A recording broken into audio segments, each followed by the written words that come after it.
So, Professor John O'Keefe, you've recently been awarded the Nobel Prize for your discovery on the place cells. Did you expect this finding to have such an impact in the scientific world as well as in your career at the time? So when we first made the discovery, and I realized that the cells might be part of a spatial system which was providing the animal with something like a cognitive map, I thought at the time that if that were correct, and of course you never know if a finding is going to stand up to experimental verification and testing, that if it were correct, it would actually be an important finding because it would open up an important area of research, and it was in fact one of the first areas of the brain which we knew would be involved in cognitive processing and cognitive things. So yes, I at the time I thought, well, this could turn out to be very important. An important technical advance at the time that allowed you to discover the place cells was the single cell recording in vivo. What new techniques are being used for this purpose nowadays, and how do you see the field moving forward? So you're absolutely right. One of the advantages that I had was that I came to neuroscience, wasn't even called neuroscience in those days, from a background in engineering. Mm-hmm. And I realized that this is now in the 1960s, that there were several technical advances in engineering at the time, both in terms of development of transistor technology and things like that, which would make it possible, really for the first time, to be able to record the activity of single cells in animals such as rats, when they were actually more or less behaving normally, doing things they would normally do, eating, drinking, and carrying out simple behavioral tasks. So what we did was I built amplifiers, little amplifiers that could go on their heads, and used a new recording technique where we put very, very fine wires, insulated wires, into the brain under deep anesthesia, and we allowed the animals to recover. We gave them painkillers and things like that so they didn't suffer. And then we could record from cells, listen in on the activity of cells while they were, as I say, going about their daily business. And it was those types of techniques plus some other things that I knew from engineering, like the use of differential recording and other things like that, which enabled us to do things which were just not done before we came into the field. There were one or two other labs which were doing similar things at the time. Interesting. And so you touched about your past, where you started off as an aircraft engineer, and then you worked in insurance for a bit. You studied philosophy and psychology. So why did you decide to study neurosciences after those experiences? That's a very good question. You might want to look at that. Oh. Yeah, right. So in secondary school, high school, in New York, I actually studied classics. I studied Latin and Greek and languages, and actually didn't do very well. So at the end of that, I didn't have good enough grades to go to college, and certainly not to win any scholarships. So I went out to work, and as you say, I worked in Wall Street. I worked in insurance companies. I worked in lots of different places. But at the same time, I decided I really should try to learn more. So I studied engineering at NYU in the evening, and eventually got myself a job working in an aircraft company, making airplanes. While I was in NYU, because even though I was studying aeronautical engineering, they had a broad curriculum where we were expected to take courses in history and philosophy and things like that. They were mostly survey courses. where you would just survey a whole field. Then I actually was very interested and became very enamored and interested of philosophy, and I started thinking a lot about whether there were ways in which we could now, given the techniques that were available and were probably going to become available, answer some of the standard philosophical questions about what is consciousness, what is perception, what's the mind, and things like that. So I started to read independently on that, and decided that would be a good career for me to pursue.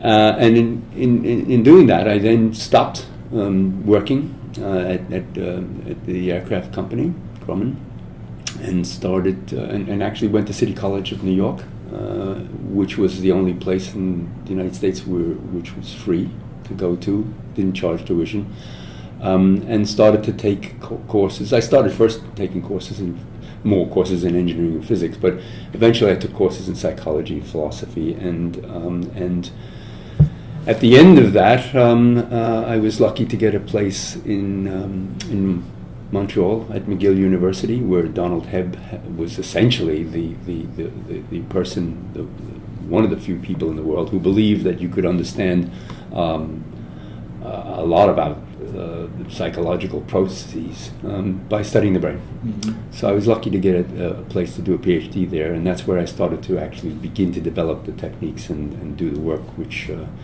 enabled me to record from brain cells in animals. Yeah. So basically you were inspired to solve the big philosophical questions through neuroscience. Yes, that's it. That's putting it very succinctly. I thought that if we could look at cells in certain parts of the brain, particularly parts of the brain which were far removed from the sensory inputs and the motor outputs, that we might see activity which related to some of the interesting things that were going on in the animal's mind, and make some and have some idea of what that meant for human psychology, and eventually for some of the big philosophical problems. And that relates to your work, understanding the functioning of a group of cells and relating that to a broader function in the organism. So do you think neuroscience is moving forward in that direction? Yeah, interestingly enough, astonishingly, many laboratories still use the techniques that we developed in the 1960s and 1970s. They've improved on them, and they're much more reliable now. And but they're still basically the same techniques of putting very tiny microelectrodes, tiny sensors into the brain, and monitoring the activity of one or a small group of cells during behaviors and things like that. The big game changer now is that we are developing or already have available new techniques that are coming in from physics and molecular biology, which will enable us to not only record from a small number of cells in behaving animals, but for large numbers of cells at the same time. So we can now use laser technology to use optical techniques to actually look at cells, and by using calcium sensors, we can actually see not only the cells, but the activity of the cells, and that enables us to look at hundreds of cells at the same time. And there's also work coming out of computer science, the development of computer technologies, where we can use some of the same techniques to build much improved electrical recording devices. So we're now at the stage where we think that we will soon have available techniques which will enable us to look at not only single cells, but the network interactions, the connections between lots of cells, and how they talk to each other. And we think that that's probably the level at which a lot of these psychological processes take place. Perception, memory, emotions. It's not a single cell which is doing it, but it's a network of cells which are talking to each other and interacting with each other. And so I think it's a very exciting period, because we're now beginning to have available the techniques which will enable us to address some of those questions. That's very interesting. And you grew up in Bronx, New York. You probably witnessed some trouble in the area. And so what would the Nobel Prize winner say to young people growing up in similar areas? What sort of helped you stay focused to follow a successful career? Well, I went to a Catholic school, and I was taught by nuns, and essentially they were very open. They told me that I was probably pretty intelligent, and that if I studied hard, I would have a future in terms of academia. So I always knew that there was at least a possibility. And the other kids I grew up with, it was a tough neighborhood, and there were gangs, and there was some troubles. Mm. But they also thought that maybe I was one of the kids on the block who could go into university and things like that.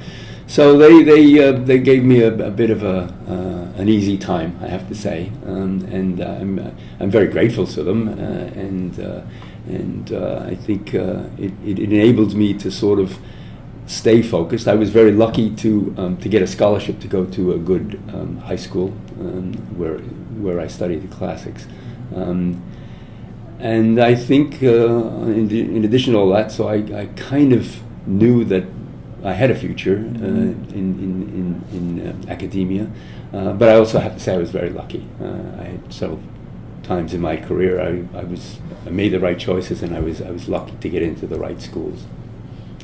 So it was a combination of external environment and your own. I think you need to sort of have a purpose. You have to want to succeed. You have to want to do well. And sometimes when the world looks like it's going against you, you have to just say, I'm going to put that behind me. One of my favorite films is a film called Shane, which was a retired gunfighter in the West, and he kept getting beaten up by the bad guys and kept coming back. So I do think you need to have a bit of resilience. You need to be, if you get knocked down in what you're trying to do, you have to be able to come back and keep trying. Brilliant. A large number of developing countries, like Brazil, still haven't won a Nobel Prize. What are your views regarding the current talent and resource distribution in science nowadays? And have you seen any positive movement towards developing countries becoming more capable at undertaking cutting-edge research? Yeah, I think that I've said on numerous occasions that I think one of the really important things about science is that the next Nobel Prize winner can come from any country, from any part of the world, and it's very hard to predict where people will come from to do this work. And I certainly would encourage developing countries to invest in science. I do think it's not only important for the intellectual life of the country, but also for scientific developments and technical developments, industrial developments. I think the future in terms of industries is going to be more and more dependent on a strong scientific base. Having said that, it certainly is the case that science now tends to be concentrated in a small number of Western countries. On the other hand, if you look at the people who are doing that work in those Western countries, they quite often come from developing countries, and that's because you need an infrastructure. You need to have the money going into it. You need to have a tradition which supports science, and so I think it's important for developing countries to develop those traditions and to support their universities and to invest in it. Interesting. And do you have any ongoing or planned projects that you'd like to tell us about? Well, I'm as you might have guessed from what I said before, we're one of the laboratories which is actually trying to develop these new recording tools which would enable us to record from lots of different cells at the same time. We also are very interested in the use of virtual reality environments. We've used virtual reality environments to test the function of different brain areas in humans.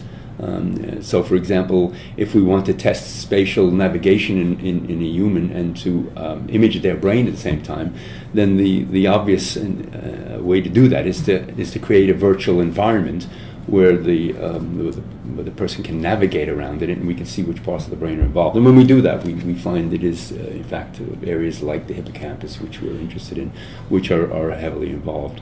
I'm also interested in other parts of the brain. Although I've spent my whole life working on a part of the brain called the hippocampus, which we've suggested is involved in spatial navigation and memory in animals, and more generally in what's called episodic memory, the memory for your everyday events of your life. I'm interested in other parts of the brain, particularly areas which are involved in emotions. So I'm interested in a part of the brain called the amygdala, and have done some work on that, again starting in rats, to try to see what the cells there are interested in. Are they particularly interested in, for example, events which are more important for ethologically for the animal, events which are involved in things which are threatening to it, or foods it likes and things like that. Wow.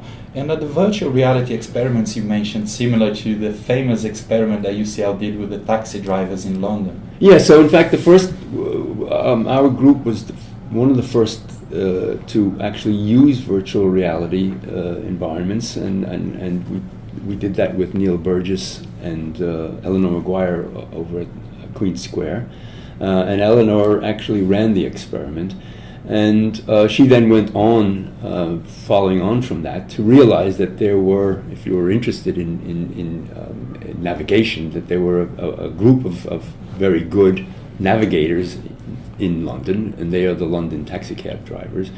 And so she asked the question, is there something special about their brains which is related to the fact that they're such good navigators? To get a license to be a London taxicab driver, you have to know essentially how to find your way around London, which comprises 25,000 streets. And so you go through a rather intensive learning period in which you study how to find your way around. It's called the knowledge. And what Eleanor showed was that, in fact, these people are very, very good navigators.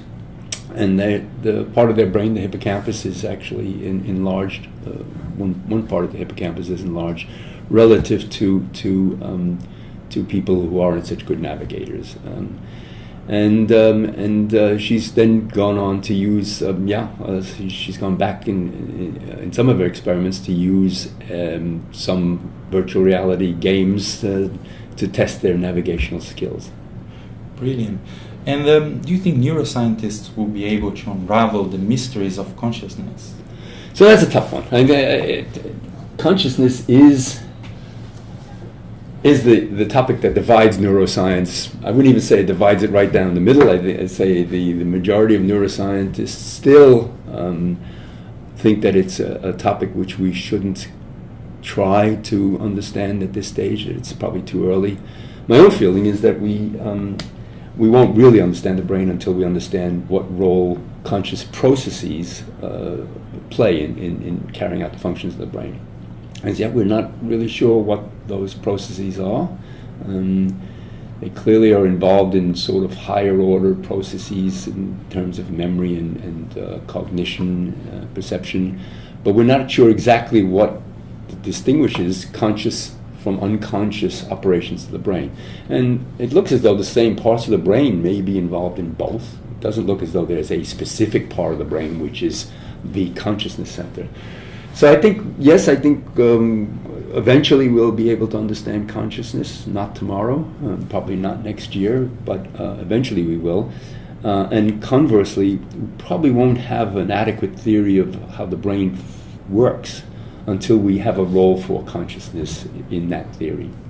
Brilliant. And finally, what would be your advice to aspiring researchers in neurosciences, and what would you advise? So I think it's very important to tick a couple of boxes.